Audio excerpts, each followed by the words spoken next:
마태복음 14장의 한 단락, 한 대목을 읽었습니다. 유명한 본문이죠. 믿지 않는 분들도 간혹 이런 본문을 알고 있더라고요. 베드로가 무리를 걸었대 하는 것을 믿지 않는 분인데 잘 알더라고요. 이 본문을 들었던 것 같아요, 그분도. 그래서 한번 생각을 해봤습니다. 믿지 않는 분이 이 본문을 읽는다면 어떤 식으로 읽을까 생각을 해봤어요. 불신자에게는 글쎄요, 믿음이 별로 중요한 문제가 아니죠. 알 수 없으니까. 불신자의 관심은 아마도 이 본문을 읽으면서 인간이 풍랑을 어떻게 이겼을까 하는데 관심을 가질 것 같습니다. 또는 두려움을 어떻게 이겼지 하는데 관심을 가질 것 같습니다. 생각을 해봅시다. 우리 앞에 지금 물이 있습니다. 물. 세수하는 물이 아니고요. 강물이나 바닷물이 있습니다. 그런데 그 물이 굉장히 잔잔하다고 하면 아무도 겁을 내지 않죠. 의심하지도 않고 두려워하지도 않습니다. 잔잔한 물이니까요.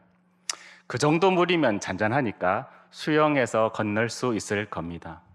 나 수영 못하는데 이렇게 생각하신 분들은 오늘부터 수영 강습 등록하시면 됩니다. 6개월 연습하시고 1년 연습하시면 잔잔한 물쯤은 잘 건너가실 수 있습니다. 그런데요, 다시 한번 상상해 봅시다. 그 물 위에 풍랑이 불어닥칩니다. 세계 최고의 수영 선수도 풍랑 앞에서는 장사 없습니다. 절대 못 건너갑니다. 이쯤 되면 불신자라도 덜컥 겁이 납니다. 없던 믿음이라도 만들어내야 할 판국입니다. 사태가 그만큼 심각하니까요. 태풍 영화들을 보시면 도저히 살아남지 못하는 인생의 굉장히 무력함을 목도하지 않습니까? 절박한 순간에 아무리 용을 써도 살아날 수 없을 때에 사람들은 없던 믿음이라도 만들어야 할 형편이 되죠. 그런데 평소에 믿음이 없었는데 없던 믿음이 갑자기 사태가 절박하다고 들어올리는 만무하겠습니다. 그래서 믿지 않는 분들은 다른 방도를 생각해내는데 그것이 소위 말하는 평정심입니다. 마음을 다스려라. 평정심을 가져라. 그렇게 평정심을 가지고 모든 사태를 제어하고 다스리면 살아날 길도 있을 거야. 소위 말하는 호랑이를 만나도 뭐만 차리면 된대요. 정신만 차리면 될 거야. 그렇게 조언합니다. 그런데 평정심이 쉽게 생기지 않잖아요. 그러니까 또 말을 합니다. 너가 평정심을 가지려면 수양을 많이 해야 돼. 득도할 때까지 열심히 수양해야 돼. 그렇게 득도하고 초연해지면 불안해하지 않고 당황하지 않고 그 정도 풍랑이 부는 상황쯤은 잘 넘어갈 수 있을 걸 이렇게 말합니다. 근데 또 생각해 보세요.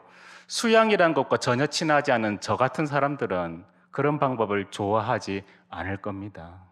면벽수도 9년 해라, 10년 해라. 절대 좋아하지 않을 겁니다. 어떻게 그게 인간이가. 그러면서 다른 방법을 찾으려고 하죠. 결국 다른 방법을 통해서 어떻게든지 풍랑을 모면해 보려고 합니다.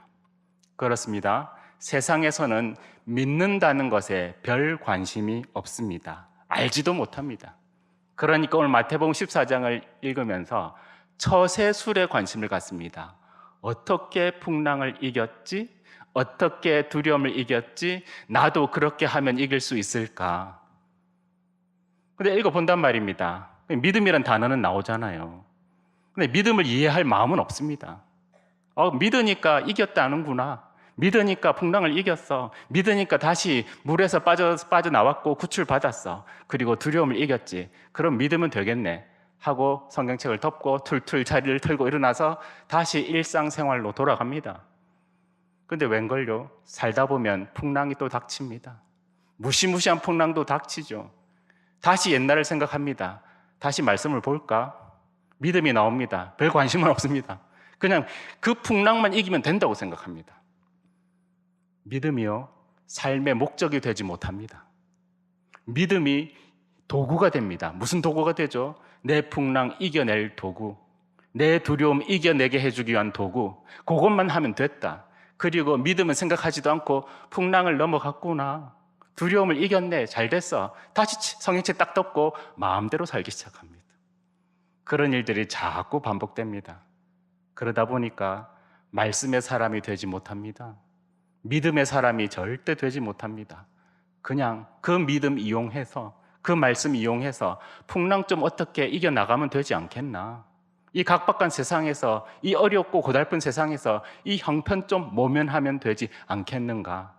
믿음이 삶의 목적이 되지 못하고 믿음이 그저 내 풍랑 이겨내기 위한 이용 도구로 전락해 버리는 것입니다. 이것이 믿지 않는 사람들이 성경을 읽는 방식입니다. 우리는 어떻게 성경을 읽고 있습니까? 우리는 어떻게 이 본문을 읽어야 합니까? 오늘 같이 한번 생각해 보기를 원합니다. 오늘 말씀의 제목은 믿음의 두 원수입니다. 나중에 설명을 드리겠습니다. 먼저 이야기를 개관하겠습니다. 다 아는 이야기지만 나 하나도 몰라 하는 마음으로 한번 같이 들어주셨으면 좋겠습니다. 그렇게 할 수 있겠습니까? 나 아는데 이렇게 하지 말고 하나도 여러분, 예수님께서 밤중에 갈릴리 바다 위로 뚜벅뚜벅 걸어서 나타나셨어요. 밤중에. 그때까지 제자들은 뭘 하고 있었냐면 지난날 저녁 예수님 명령 듣고 빨리 배를 출항해서 갈릴리 바다를 건너고 있었어요. 많은 시간이 흘렀는데도 그 배가 도무지 나아가지 못했던 것은 바람이 역방향으로 배를 치고 들어왔기 때문입니다. 거스려서 굉장히 고난을 당했습니다. 25절에 보시면 이렇게 되어 있어요. 배가 이미 육지에서 술이나 떠나서 바람이 거스름으로 물결로 말미암아 어떻게 됐대요? 고난을 당했더라. 그 다음 말을 보세요. 25절에 밤 사경에 예수께서 바다 위로 뚜벅뚜벅 걸어서 제자들에게 오셨다는 거예요. 여러분, 그 밤 사경은 잠깐 설명을 드리면 밤 사경에 6을 더하면 절대 안 됩니다. 성경에서 6을 더하는 말을 들어보셨는데 그것은 낮 시간에만 가능합니다. 아침 6시부터 저녁 6시까지를 12로 나누기 때문에 삼시다 하면 어떻게 됩니까? 6을 더하면 낮 9시입니다. 그런 식으로 이해하시면 됩니다. 근데 밤 붙으면 절대 6을 더하면 안 됩니다. 고대 로마식은 밤 시간 12시간을, 지금 12시간이잖아요. 그걸 4등분했습니다. 저녁 6시에서 밤 9시까지가 1경, 밤경 있잖아요. 1경. 그 다음은 2경, 그 다음은 3경, 그 다음은 4경이죠. 밤 4경 지나면 어떻게 되는 줄 아십니까? 그 다음 날 아침이 됩니다. 그러니까 여기 밤 4경이라는 것은 새벽 3시부터 새벽 6시 사이에 어느 시점이니까 딱 몇 시 말하기는 어렵습니다. 여러분들 그 6 더하는 것은 낮 시간에만 하시면 되고요. 밤 시간에는 밤을 4등분했다는 것만 기억하시면 됩니다. 여기서 한번 생각해 보세요. 저녁에 배를 출항시켰잖아요. 저녁 6시쯤이라고 생각하시고 밤 4경에 고난을 받고 있었잖아요. 그러니까 대략 9시간 이상을 맴돌면서 풍랑과 싸웠다는 뜻이 됩니다. 9시간을 넘게. 노를 못 젓는 사람들이 아니죠. 전문 어부 출신들이, 노를 아주 잘 젓는 사람들이 9시간 넘도록 갈릴리 바다를 건너지 못해서 풍랑과 싸우면서 9시간, 10시간 사투를 벌이는 겁니다. 그렇게 혼비백산 해가지고 열심히 사투를 벌이고 있는데 여전히 깜깜한 밤입니다. 새벽 3시에서 6시 사이니까 깜깜하잖아요. 그런데 갑자기 보니까 어떤 물체가 탁 서 있는 거예요. 근데 그 물체가 움직이는 거예요. 그리고 뚜벅뚜벅 자기 배 쪽으로 걸어오고 있는 거예요. 무엇을 할 수 있겠습니까? 이 제자들이. 예수님이라고 생각할 수 있겠습니까? 절대 없죠. 놀라 소리 지를 수밖에 없습니다. 그래가지고 했던 소리가 뭐죠? 유령이다. 유령이 나타났어. 이제 이 제자들은 풍랑이 무서운 게 아니고 뭐가 무섭습니까? 유령이 무섭습니다. 아까는 풍랑이 무서워가지고 10시간씩 싸웠지 않습니까? 이제는 풍랑은 다 온데간데 없고 저 유령 우리 죽이는 거 아니가? 저 유령 때문에 우리 어떻게 되는 거 아니가? 그 유령이 무섭습니다. 바로 이때 예수님이 제자들을 안심시키십니다. 27절에 안심하라 나니 뭐 하지 말라? 두려워 말라. 네, 정말로 멋진 장면이죠. 얘들아 나다 두려워 말아라. 풍랑 때문에 놀라가지고 9시간 10시간 사투를 벌이다가 어떤 검은 물체가 유령인 줄 알고 혼비백산했는데 주님 하시는 말씀 나다 두려워하지 말아라. 베드로는 항상 충동적입니다. 28절에 주여 만일 주님이시거든 나를 명하사 물 위로 한번 걸어오게 하소서. 가만히 있으면 2등 할 텐데 괜히 나서가지고 주님 맞으면 나 좀 명해서 물 위로 걸어오게 해주세요. 주님도 참 개그가 충만하시죠. 오라, 오라. 저는 이 장을 보고 웃겨 죽는 줄 알았어요. 오라. 주님이 가만히 있어, 내가 갈게. 몇 초만 하면 간다. 좀 이렇게 사부작대장을 좀 가만히 있어라. 이렇게 하면 되는데, 오라. 주님도 참 개그가 충만하시구나. 이런 생각을 해봤어요. 베드로가 어떻게 해요? 대뜸 앞뒤 재보지도 않고 덜컥 물에 발을 디딥니다. 그리고 얼마간 뚜벅뚜벅 걸어가지요. 근데 우리가 잘 아는 대로 얼마 가지 못해서 빠져들어가 죽게 됩니다. 그리고 31절 같이 한번 읽어봅시다. 시작. 예수님께서 즉시 손을 내밀어 그를 붙잡으시며 이르시되 믿음이 작은 자여 왜 의심하였느냐 하시고, 주님이 물에 빠뜨려 놓고 고생 좀 해봐라 이렇게 하지 않았습니다. 참 교육 한번 시켜줄게, 고생 좀 해봐라 이렇게 안 했습니다. 어떻게 하셨어요? 즉시 손을 내밀어 붙잡아 끌어올리셨다는 거예요. 주님은 즉시의 주님이십니다. 주님은 즉시 붙잡아 내시는 주님이십니다. 그리고 주님은 그 다음에 뭘 하셨나요? 오늘의 핵심 말씀, 믿음이 작은 자여 왜 의심하였니? 라고 도전해 주시는 주님이십니다. 저는 오늘 31절 말씀을 중심으로 나머지 설명을 좀 해가기를 원합니다. 믿음이란 뭘까? 이렇게 생각해 보니까 믿음은 의심을 만나는 것이고, 그리고 의심은 두려움을 끌어들이는 것, 그것이 믿음이라는 거예요. 이것이 이 본문을 통해서 수십 년째 공부하면서 발견한 조그마한 진리입니다. 왜 조그맣다고 말했냐면 더 많은 진리는 앞으로 발견될 것이기 때문입니다. 사랑하는 성도 여러분, 31절을 잘 생각해 보세요. 믿음이 작은 자여 왜 의심하였느냐? 주님이 지금 뭘 하고 계시는지 아십니까? 우리의 믿음과 우리의 의심을 연결시키고 계십니다. 믿음과 의심을 충돌시키는 것이 아니고 믿음과 의심을 연결시키고 있어요. 우리는 쉽게 생각합니다. 믿음이 작으니까, 믿음이 없으니까 의심했잖아. 그렇게 생각합니다. 그러니까 믿음을 키워라. 믿음이 크면 의심 안 할 거야. 그렇게 생각합니다. 이런 잣대로 이 본문을 읽으면 어떻게 되냐면, 베드로 봐라, 베드로 봐라. 믿음이 부족하잖아. 믿음이 없잖아. 저 베드로가 만약 믿음이 있었다면 절대 물에 빠지지 않았을 텐데. 그리고 베드로가 믿음이 있었다면 주님께로 완전히 성공적으로 갔을 텐데 안 빠지고, 그리고 주님과 손을 딱 잡고 베드로가 멋지게 금이 환영해서 배에 승선했을 텐데, 그리고 금이 환영할 때 나머지 11 제자들이 와 베드로답다 수제자네 이렇게 박수치면서 놀라면서 부러워했을 텐데, 성경을 이렇게 읽었어야 되겠습니까, 여러분? 그런 정도의 이야기 같으면 오늘 본문이 기록 안 됐을 겁니다. 그렇게 생각하기 쉽지만 주의해야 됩니다. 성경 말씀은 풍랑이나 두려움을 극복하게 해주는 처세술의 책이 아니기 때문입니다.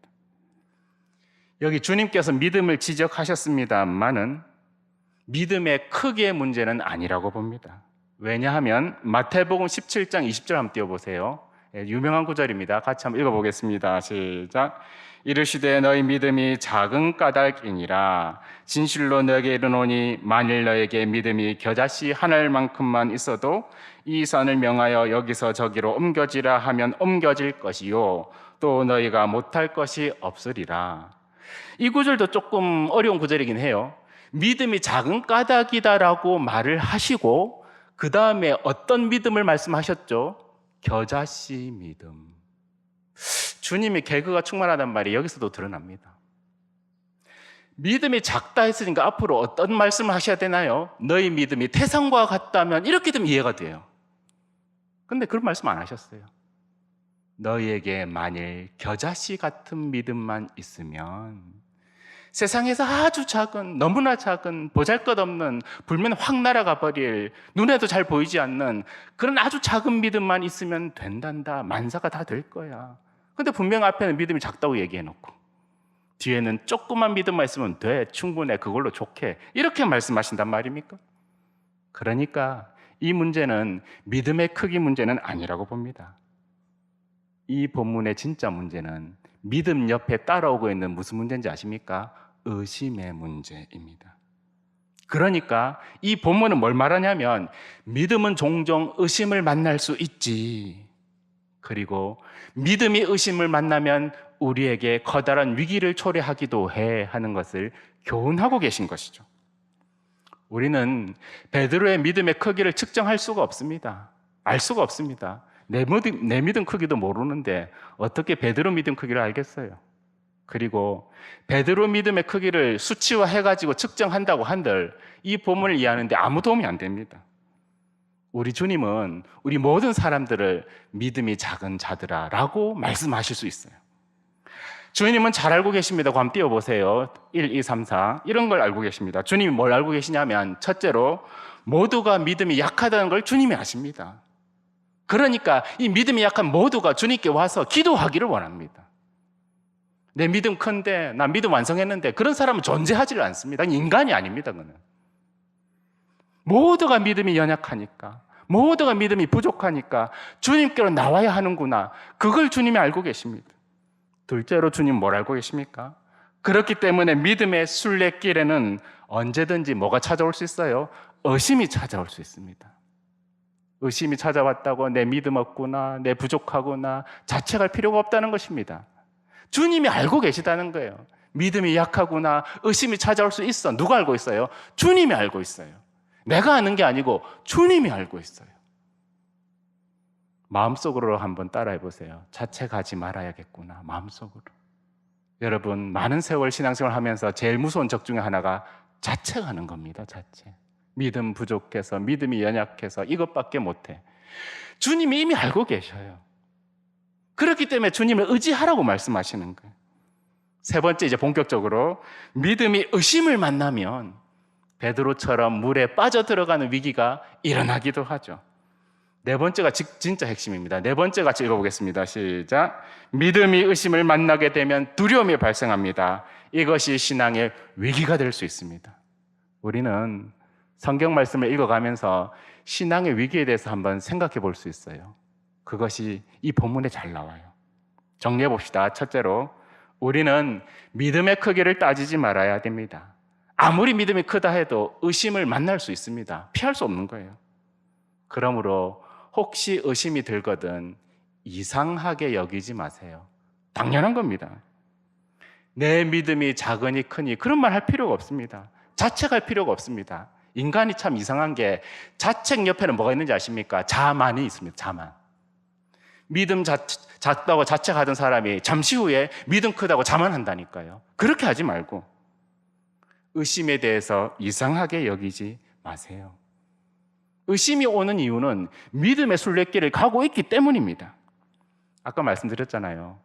잔잔하고 태평스러운 바닷물 앞에서 아무도 의심하지 않는다. 수영 강습소 6개월 다니면 된다. 아니면 1년 다니든지. 근데 여러분, 풍랑이 일기 시작하면, 요동치기 시작하면, 천지가 개벽하면서 무너지기 시작하면 뭐가 되는지 아십니까? 의심이 찾아옵니다. 뭘 말합니까? 이 상황은 정말로 심각하고 중요한 상황이구나. 그러므로 믿음이 꼭 필요한 상황이야. 평탄할 때는 믿음 찾지 않습니다. 그러나 풍랑이 일면 없는 믿음이라도 만들어낼 판국이 됩니다. 그럴 때는 믿음 옆에 의심이 찾아오기 마련입니다. 기억하세요. 의심이 들고 있다면 지금 그 상황이 너무 중요하다는 거예요. 의심이 들 정도로 너무나 믿음이 절박하게 필요하다는 거예요. 믿음이 필요하기 때문에 우리 주님을 간절히 더 붙들어야 하는 상황이라는 거예요. 만사가 형통하고 잘 풀릴 때는 주님 생각도 하지 않더니 절박한 상황이 찾아들고 풍랑이 들이닥치면 의심이 들면서 믿음이 절박하게 필요하고 그때야말로 주님을 더 붙들어야 할 상황이라는 것입니다. 두 번째, 문제는 그 다음입니다. 믿음이 의심을 만날 때 도대체 그 다음은 뭔가? 그 다음은 어떻게 해야 되는가? 의심 때문에 자책하지 말고 그 다음이 문제라는 거예요. 믿음이 의심을 만나면 두려움이 찾아옵니다, 여러분. 왜 찾아오냐면 거대한 물결이 들어옵니다. 베드로가 물에 빠졌던 이유를 성경에서 설명하기를 왜 의심하였느냐 이런 것도 있지만 바람을 보고 저가 무서워하여 풍랑을 보고 저가 무서워하여 물에 빠져드는지라 하는 것입니다. 한번 생각해 보세요. 주님께서 오라고 했습니다. 주님 보고 오케이 주님이구나 감사합니다 아멘 반갑습니다 걷기 시작했습니다. 조금 걸었습니다. 그 다음부터 주님이 온데간데 보이지 않습니다.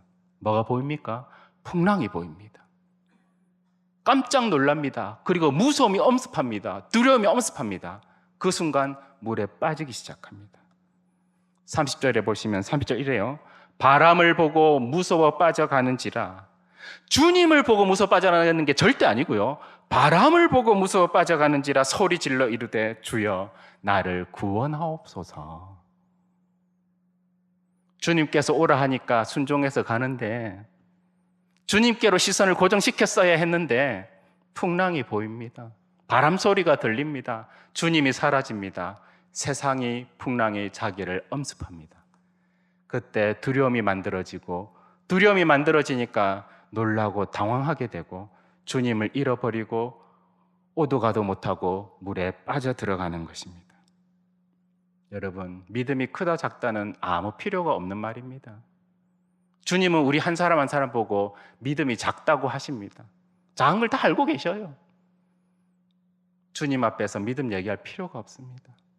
우리의 할 일 딱 한 가지는 주의 음성을 듣고 세상 풍랑 말고 주님만 바라보는 것입니다. 그러므로 문제는 이런 것입니다. 믿음이 의심을 만났는데 두려움이 들어왔구나 하는 문제입니다. 의심이 두려움을 불러들임으로 문제가 생긴 겁니다. 여기까지 설명하면 이 본문의 핵심에 접근한 겁니다. 평소에는 믿음 자체가 대수롭지도 않아요. 평탄한 물입니다. 천하태평입니다. 아무 문제가 없어요. 하는 것마다 다 잘 됩니다. 편안합니다. 믿음을 아무도 제기하지 않습니다. 믿음을 제기하지 않으니까 뭐도 제기하지 않아요? 의심도 제기하지 않죠. 믿음을 제기하지 않는데 의심을 제기할 필요가 없다는 것입니다. 세월이 흐르면 풍랑이 입니다. 폭풍우가 몰아칩니다. 인생의 풍파가 찾아온다는 거죠. 그때 의심이 들기 시작합니다. 주님 옆에 계셔? 주님 나 지키고 계셔? 주님 나 보고 계셔? 무슨 문제입니까? 의심의 문제가 아니고 믿음이 필요할 만큼 절박하게 중요한 상황이라는 것을 우리에게 신호를 보내는 거예요. 의심이 들었다고 자책하지 말고 지금 상황이 참 중요하다. 지금 상황에서 더 주님 붙들어야 된다. 지금 상황에서야말로 더 절박하게 주님만 바라봐야 된다. 그러면서 기도해야 됩니다. 주님, 지금 상황이 너무 중요하다고 저에게 사인을 보내시는군요. 의심 때문에 자책하지 않겠습니다. 의심 들었다고 시험 들었다 이런 말 하지 않겠습니다. 의심이 들만하니까 더 교회 찾아가고 의심 들만하니까 더 새벽기도 나가고 의심 들만하니까 더 말씀 앞에 엎드리고 의심 들만하니까 이 상황이 정말로 절박하게 중요하다는 그 주님의 사인임을 받아들여서 나의 신앙이 더 크게 되겠군요. 아멘으로 더 한번 매달려 보고 그럴 때라는 거죠. 여러분, 천하태평한 상황이 아닐 때 감사하셔야 됩니다. 의심이 들 만한 상황이 찾아왔을 때 감사해야 됩니다. 주님이 우리에게 믿음을 요구하고 계셔요. 주님이 우리의 믿음을 크게 하고 싶어 하셔요. 그리고 주님이 우리를 붙들어주고 싶어 하셔요. 의심이 들어오면 의심은 혼자 오지 않고 꼭 친구 하나를 데리고 들어와요. 그 친구가 누군지 아십니까? 계속 말하고 있습니다. 불청객 두려움입니다. 의심의 친구는 자기 짝꿍은 두려움이라니까요. 이렇게 되면 베드로와 같은 상황에서 우리가 빠져버립니다. 그리고 베드로처럼 두려움의 포로가 돼서 풍랑에 집착합니다. 여러분, 예수님의 포로가 되었으면 풍랑을 넘어갔을 거예요. 그런데 두려움의 포로가 되기 때문에 우리 눈에서, 영적인 눈에서 주님이 보이지 않고 풍랑이 보이는 거예요. 문제의 핵심이 여기에 있습니다. 순례길 걸어가시면서 천국을 향하고 있는데 의심이 들어온단 말입니다. 그건 당연한 겁니다, 여러분. 여기서 중요한 것은 그 의심이 자기 짝꿍, 자기 불청객, 두려움을 끌어들이지 못하게 막아내는 것입니다. 의심이 오는 것은 당연하다. 그러나 그 의심이 자기 친구 두려움까지 끌고 들어오지 못하게 나는 더 주님께 시선을 고정시켜야 되겠다. 이렇게 하시면 된다는 거예요. 토양 얘기를 많이 합니다, 여러분. 좋은 토양, 좋은 밭. 무슨 밭이 좋은 밭입니까? 무슨 토양이 좋은 옥토입니까? 주님을 바라보는 시선을 잃어버리지 않고 끝까지 고수하는 밭이 옥토입니다. 풍랑에 집착하지 않고 의심이 들어오더라도 그런 듯이 다 받아들이면서 두려움과 결합하지 못하게 막아내는 것, 그것이 옥토라는 거죠. 믿음이 의심을 만나고 의심이 자기 짝꿍, 두려움이란 불청객을 끌어들일 때에 과연 우리는 어떻게 해야 합니까? 그 답이 오늘 본문에 있어요. 30절 한 번 더 같이 읽겠습니다. 시작. 바람을 보고 무서워 빠져가는지라 소리 질러 이르되 주여 나를 구원하소서. 이 구절 굉장히 중요합니다. 의심만 놀러오지 않고 의심이 자기 짝꿍, 불청객, 두려움까지 끌어들인 상황에서 베드로는 무엇을 했습니까? 바람을 보고 무서워 빠져갈 때 소리 질러 이르되 주여 나를 구원하소서. 우리의 절박한 기도가 이것입니다. 주여 나를 구원하소서. 주여 나를 구원하소서. 주님 나를 구원하소서. 이것밖에 내가 할 수 있는 것이 없습니다. 지금 이 상황은 믿음이 의심을 만나고 그 의심이 두려움까지 끌어들였사오니 내가 아무것도 할 수 없고 저 물에 빠져 죽게 되었는데 주여 나를 구원하소서. 이 기도가 얼마나 간절한 기도입니까? 이 기도가 얼마나 절박한 기도입니까? 주님, 내가 지금 잠깐 정신을 잃어버리고 어미하시고 평화로우시고 지존하신 주님을 바라보는 시선을 놓쳐버렸습니다. 풍랑 때문에, 풍파 때문에, 온갖 환경 때문에, 이런 문제 때문에, 저런 문제 때문에 주님을 바라보는 시선을 놓쳐버렸습니다. 내가 풍랑에 집착하느라 두려움을 갖게 되었고 주님을 놓쳐버렸사오니 주님 지금 찾아오셔서 성령으로 나를 새롭게 하시고 주님을 향한 시선을 회복시켜 주옵소서. 그 말이 주여 나를 구원하소서. 어려운 지경을 만납니까? 우리의 기도는 한 가지. 주여 나를 구원하소서. 그러므로 마지막으로 결국 무슨 문제인지 아십니까? 믿음의 문제입니다. 믿음의 문제라고요. 불신자는 성경을 읽으면서 됐다. 풍랑 이기니까 됐다. 잘 됐네. 문제 해결했으니까 됐네. 집에 가자. 바빠 죽겠다. 집에 가자. 됐다. 그만하고 집에 가자. 주님은 그렇게 말씀하지 않았습니다. 주님을 향하여 시선을 고정시켜라. 너 평생토록. 집에 가지 마라. 주님을 향하여 시선을 고정시켜라. 평생토록. 툴툴 터고 말씀 듣고 자리에서 나갈 생각을 하지 마라. 평생토록 말씀 앞에 붙어 있어라. 주님 앞에 붙어 있어라. 그것이 네가 해야 할 본분이라는 거예요. 사랑하는 성도 여러분, 오늘 본문은 믿음은 주님께로 향하는 시선이라고 잘 가르쳐 줍니다. 믿음은 우리의 시선을 주님께로 고정시키는 능력입니다. 그것이 믿음이에요. 그러니까 믿음은 우리 모든 인생의 절대적인 목적입니다. 목표입니다. 믿음 이용해서 출세길 풀렸네. 그런 게 아니라니까요. 믿음 잘 이용해서 대박 났네. 그런 게 아니에요. 이 믿음은 우리의 시선을 주님 오실 때까지 고정시켜 놓는 능력입니다. 그런데 오늘 설교 제목이 믿음의 두 원수잖아요. 그죠? 첫째 원수는 의심, 둘째 원수는 의심의 불청객 짝꿍, 두려움. 요거. 우리는 의심이 찾아올 때 놀라거나 당황하지 마세요. 그냥 자연스럽게 올 게 왔구나. 그래, 지금이야말로 믿음이 필요한 상황이구나. 이렇게 생각하셔야 돼요. 자책하지 말고 지금이야말로 내 믿음을 주님께로 향하여 온전히 주님을 붙들 때구나. 이렇게 생각하셔야 돼요. 근데 그 의심이 올 때 혼자 오지 않죠. 두려움을 끌고 온단 말입니다. 풍랑을 끌고 와요. 풍지박산을 끌고 온다니까요. 그럴 때에도 의연하게 계셔야 돼요. 주님을 붙드셔야 해요. 왜냐하면 지금 상황은 너무나 중요한 상황이니까. 지금 상황은 반드시 주님을 만나서 주님을 붙들어야 할 상황이니까. 지금 이 상황이야말로 주님 안에서 주님의 보호를 받고 새롭게 태어나고 거듭나면서 우리의 신앙이 자라는 시간이니까요. 여러분 명심하십시오. 믿음으로 나아가는 순례길에 의심과 두려움은 찾아올 수 있습니다. 믿음은 풍랑에도 불구하고 우리의 시선을 주님께로 고정시키는 능력입니다. 그래서 주께서 도전하시기를 마태복음 14장 31절도 한번 띄워주시고 같이 읽겠습니다. 시작. 예수께서 즉시 손을 내밀어 그를 붙잡으시며 이르시되 믿음이 작은 자여 왜 의심하였느냐 하시고. 여러분 주님의 행동과 주님의 말씀을 상상해 보세요. 물에 빠져가는 그 타이밍에 미루지 않습니다. 즉시의 주님, 반드시 즉시 잡습니다. 우리를 즉시 잡습니다. 우리를 즉시 잡아서 구출해냅니다. 그런데 그걸로 끝나지 않습니다. 주님께서 도전하십니다. 믿음이 작은 자여 왜 의심하였느냐.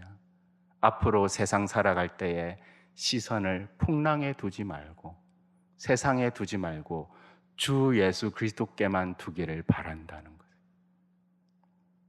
우리는 의심을 가질 수도 있지만 적어도 의심이 두려움과 결합하는 사태는 막아야 하지 않겠습니까? 정리를 해봤습니다. 이 본문을 읽으면서 정리를 해봤는데 이렇습니다. 그럼 띄워주시고 제가 읽어보겠습니다.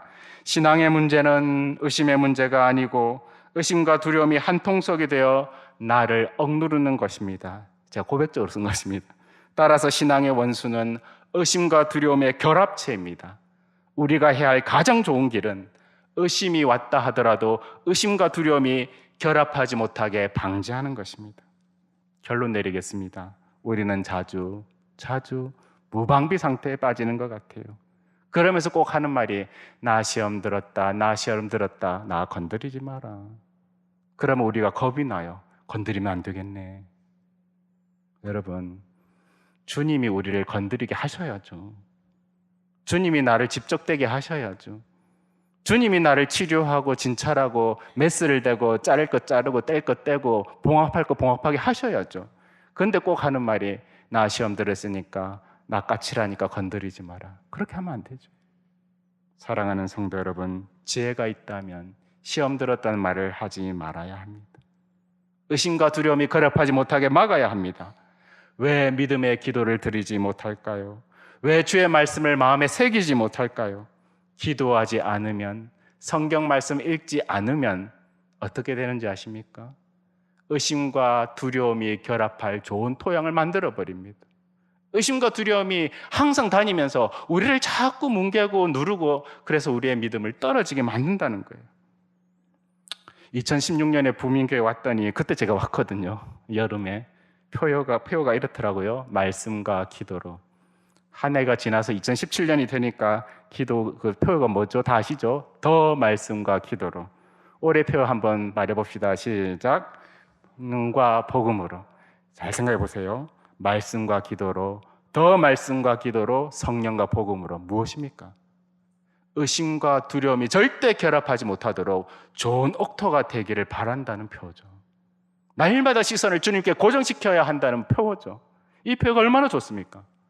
우리가 말씀과 기도로, 더 말씀과 기도로, 오직 성령과 복음으로 좋은 토양을 가꾸어서 풍파에 시선을 두지 마시고 항상 우리의 시선을 주 예수님에게만 두고 주님께로 뚜벅뚜벅 걸어갈 수 있는 우리 모든 식구들이 되기를 부탁드립니다. 히브리서 10장 35절에 이렇습니다. 그러므로 너희 담대함을 버리지 말아라. 이것이 큰 상을 얻게 하느니라.